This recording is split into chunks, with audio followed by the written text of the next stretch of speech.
Assalamualaikum warahmatullahi wabarakatuh. Pada kesempatan kali ini, kami dari kelompok 8 akan mempresentasikan tentang studi kasus terkait ekologi, yaitu daya dukung ekologi untuk membudidaya ikan kakap dalam keramba jaring apung di perairan Biak Nurfor. Jurnal ini yaitu jurnal riset aquaculture oleh Ariana Andayani, Wartono Hadi, dan Ketut Sugama. Selanjutnya, kelompok 8 terdiri dari Lingga Linggarengga Gaha, Edwin Satria, Mujahid Hizbul, saya sendiri Sanita Javina, Yuwana Nurita, dan Hani Nur Ramadhani. Topik pembahasan yang akan dibahas yaitu pendahuluan, bahan dan metode, hasil dan pembahasan, yang terakhir yaitu kesimpulan. Ya, selanjutnya ada pendahuluan. Pendahuluan menurut Peraturan Menteri KP Nomor 48 Tahun 2015 diamanatkan bahwa salah satu program Kementerian Kelautan dan Perikanan untuk mewujudkan visi dan misi KKP yaitu kedaulatan, keberlanjutan, dan kesejahteraan diimplementasikan dengan pembangunan sentra kelautan dan perikanan terpadu berbasis pulau-pulau kecil terdepan dan kawasan perbatasan secara integrasi dan menyeluruh, yang diatur dalam Keputusan Menteri Nomor 51 Tahun 2016 tentang penetapan lokasi pembangunan SKPT di pulau-pulau kecil dan kawasan perbatasan.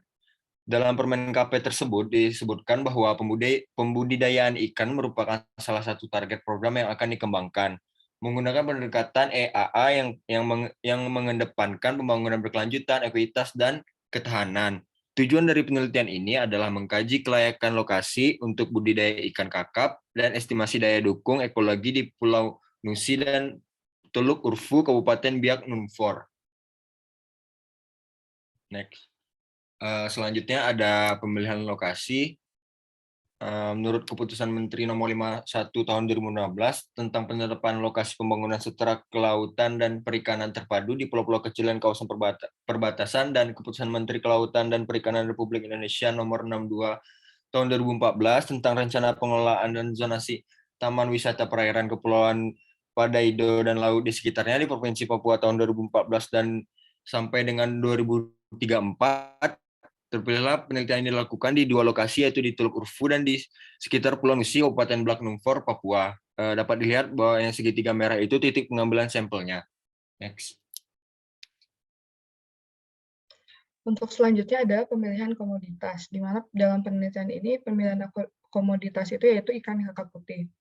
Dalam Simulasi 2017, menurut Dirjen Perikanan Budidaya, bahwa pangsa pasar ekspor ikan kakap putih lebih luas daripada ikan kerapu. Teknologi budidaya ikan kakap juga telah berkembang dengan baik. Ikan kakap layak dibudidaya karena ikan tumbuh cepat dan bersifat highly land, dapat tumbuh pada salinitas 0 atau air tawar hingga salinitas tinggi atau air laut. Benih ikan pun terlihat cepat tumbuh pada salinitas yang rendah. Untuk selanjutnya ada pengumpulan data. Dalam penelitian pengumpulan data ini menggunakan survei lapangan yang berlokasi di Teluk Urfu dan Pulau Nusi. Data kualitas perairan yang diukur secara langsung dan diambil sampel untuk dianalisis di laboratorium, yaitu di Proling IPB Bogor. Yang kedua ada data parameter, di mana ada pengukuran kualitas air, yaitu kedalaman, kecepatan arus, kecerahan perairan, pH, suhu, salinitas, dan oksigen terlalut. Analisis parameternya yaitu total suspended solid, nitrat dan nitrit, fosfat, total P, dan amonia. Selanjutnya ada pun data pendukung, yaitu data peta berupa data peta bumi Indonesia dari Badan Informasi Geospasial. Ada juga data arus musim barat dan musim timur, zona inti konservasi di Padaido dari dokumen data perencana zonasi wilayah pesisir, dan pulau-pulau kecil di Kabupaten Biak Numfor yang diperoleh dari DJPRL KKP. Ya, selanjutnya masuk pada analisis spasial.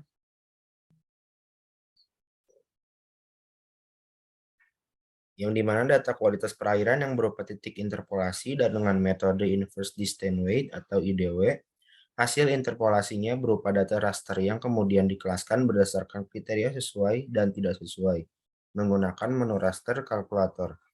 Kriteria sesuai ditunjukkan oleh digital number 1 dan tidak sesuai dengan nilai digital number 0. Parameter kualitas perairan yang memiliki nilai maksimum dan minimum yang masuk ke dalam julat angka sesuai kriteria untuk budidaya ikan kakap tidak dianalisis lebih lanjut secara spesial karena sehingga hanya parameter yang nilainya bervariasi yang diolah dengan secara spasial. Kondisi kualitas perairan disajikan di dalam data tabuler yang masing-masing titik pengamatan memiliki koordinat geografis dan kualitas perairan. Kemudian dinilai berdasarkan kriteria kesesuaian untuk budidaya ikan kakap dalam keramba, parameter kualitas perairan yang memiliki nilai maksimum dan minimum yang masuk dalam julat angka sesuai dengan kriteria untuk budidaya ikan kakap. Tidak dianalisis lebih lanjut secara spasial sehingga hanya parameter yang nilainya bervariasi yang diolah secara spasial. Selanjutnya ada analisis daya dukung biologi. Analisis daya dukung ekologi, yang pertama itu menghitung nilai amonia, di mana perhitungan daya dukung ini untuk perairan itu dengan kegiatan budidaya ikan mengacu pada estimasi jumlah nilai nitrogen yang dibuang ke lingkungan tidak boleh melebihi ambang batas. Baku mutu yang digunakan yaitu Kemen LHK nomor 51 tahun 2004 tentang baku mutu air laut, di mana baku mutu amonia untuk biota air laut itu 0,3 mg per liter. Jadi untuk menghitung nilai amonia yang dihasilkan itu nilai baku mutu dikurangi nilai amonia sebelum dilakukan budidaya ikan. Selanjutnya jumlah limbah. Jadi 53% dari nilai amonia yang diperoleh itu merupakan persentase dari nilai nitrogen. Sehingga untuk menghitung jumlah limbah itu jumlah nilai amonia dikali volume perairan saat surut dikali dengan laju pengenceran per hari. Selanjutnya ada flushing time, di mana ini merupakan waktu yang dibutuhkan untuk limbah berada di suatu perairan hingga berpindah ke perairan menjadi bersih. Di mana untuk laju pembilasan ini 1 per VH dikurangi V1 per T per VH, di mana D ini merupakan laju pengenceran, pH itu volume pada saat pasang, PI itu volume saat surut, di mana T ini periode pasang dalam suatu hari.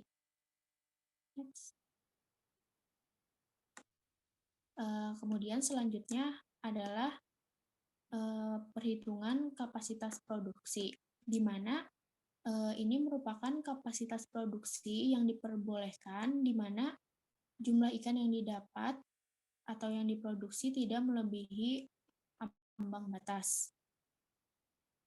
TAP merupakan estimasi yang digunakan untuk menghitung jumlah produksi yang dihasilkan. Kemudian selanjutnya nilai N. Jadi untuk menghitung nilai nitrogen dalam ikan itu yaitu jumlah nitrogen dalam pakan dikurangi jumlah nitrogen dalam ikan yang dipanen. Jadi pakan yang digunakan pada penelitian ini dengan kandungan protein sebesar 43% atau dikonversi atau FCR sebesar 1:2, sehingga untuk menghasilkan ikan sebanyak 175 kg membutuhkan pakan sebesar 350 kg. Selanjutnya ada hasil dan bahasan. Yang pertama itu karakteristik perairan, di mana dilakukan pengukuran di Teluk Urfu pada bulan Agustus mewakili musim kemarau dan bulan Oktober mewakili musim hujan. Sedangkan untuk di sekitar Pulau Nusi itu hanya dilakukan pada Agustus. Hal ini dikarenakan di Pulau Nusi kondisinya lebih jauh dari input bahan pencemar, sehingga diasumsikan parameter yang diukur itu sama baiknya pada musim kemarau maupun musim hujan. Ada pula parameter yang diukur yaitu pH, suhu, salinitas, dissolved oksigen, amonia, nitrit, nitrat, fosfat, TSS, kedalaman, kecepatan arus, dan kecerahan. Berikut adalah tabel hasil pengukuran dan analisis laboratorium di perairan Teluk Urfu dan Pulau Nusi disandingkan dengan kriteria kesesuaian perairan untuk budidaya ikan kakap. Untuk parameter yang diukur ini banyak yang sudah sesuai, namun untuk yang tidak sesuai seperti kecerahan, kedalaman, dan kecepatan arus itu dilakukan dengan analisis spasial. Selanjutnya yaitu kesesuaian perairan untuk budidaya ikan kakap. Di perairan Teluk Urfu itu yang memiliki luas wilayah sebesar 33 hektar, tipologi perairan yang tertutup, kecepatan arus yang lemah, diperoleh area yang sesuai untuk kegiatan budidaya ikan kakap dengan menggunakan KJA itu hanya 0,247 hektar atau hanya sekitar 0,7% dari luasan Teluk Urfu. Selain itu, pada saat survei lapangan, terdapat kegiatan budidaya ikan menggunakan 12 lubang KJA itu hanya 2 titik.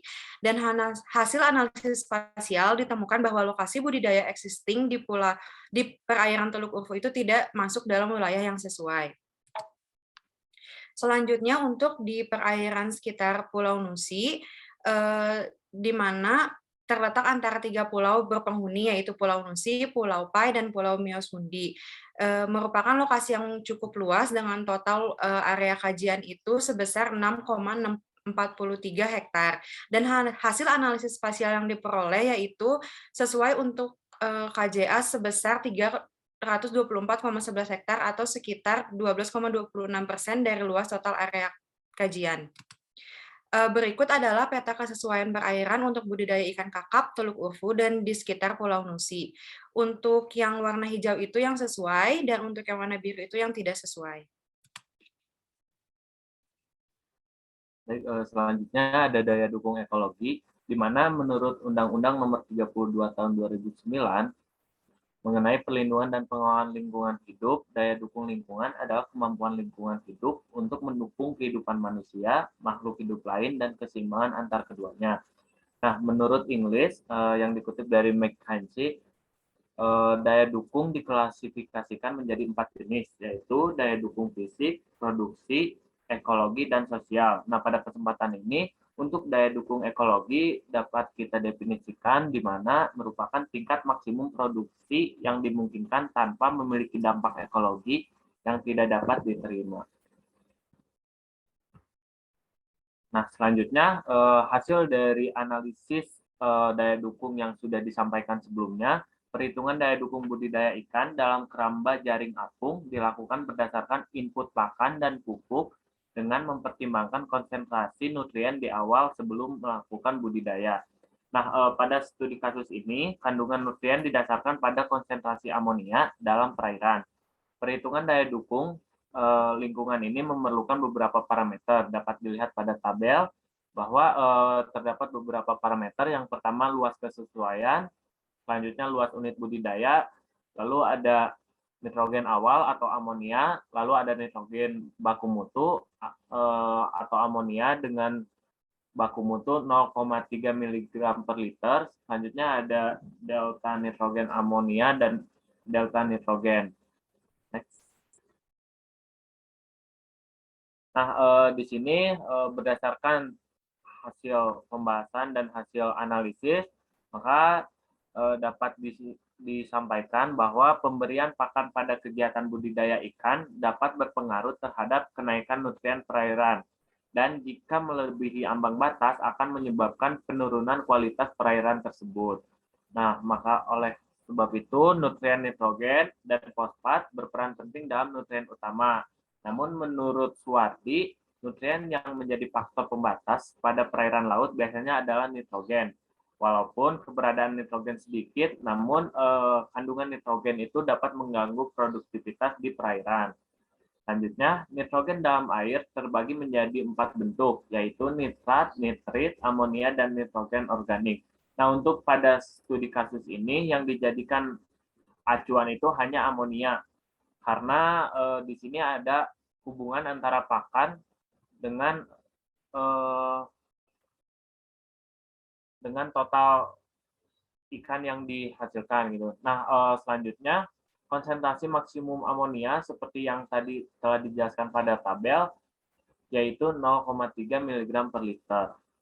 Next. Nah, selanjutnya berdasarkan hasil analisis yang dilakukan, perhitungan daya dukung fisik lebih besar daripada daya dukung ekologi. Dan hal ini jika mengacu pada perhitungan daya dukung ekologi untuk budidaya ikan dalam keramba jaring apung, untuk Teluk Urfu tidak direkomendasikan adanya budidaya ikan. Karena hasil perhitungan kapasitas produk yang dibolehkan atau total acceptable adalah 12,75 kg. Sedangkan total nutrien yang dibuang ke lingkungan dalam satu kali siklus yaitu 17,5 kg atau lebih dari nilai TAP dengan selisih 5 kg. Dapat dilihat dalam tabel berikut total yang dibuang ke lingkungan. Next. Nah, selanjutnya untuk daya dukung ekologi di Pulau Nusi terkait budidaya ikan dalam keramba jaring apung adalah 158 unit atau 1.422 meter persegi. Dan hal ini merupakan 0,04% dari seluruh area yang sesuai untuk budidaya ikan kakap.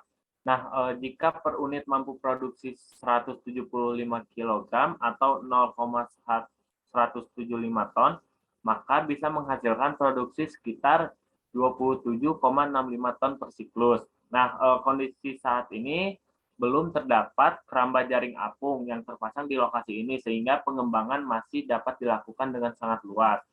Nah, dapat dilihat pada tabel juga dari estimasi perhitungan daya dukung ekologi ini, Pulau Nusi memiliki luasan area yang cukup besar untuk dilakukan pengembangan. Nah, pengembangan budidaya ikan ini diharapkan bisa memproduksi ikan minimal sejumlah 4 ton atau 8 ton per bulan. Nah, hal ini juga berkaitan dengan tonase kapal angkut, di mana biasanya dalam melakukan sekali angkut itu memuat 4 ton atau 8 ton ikan.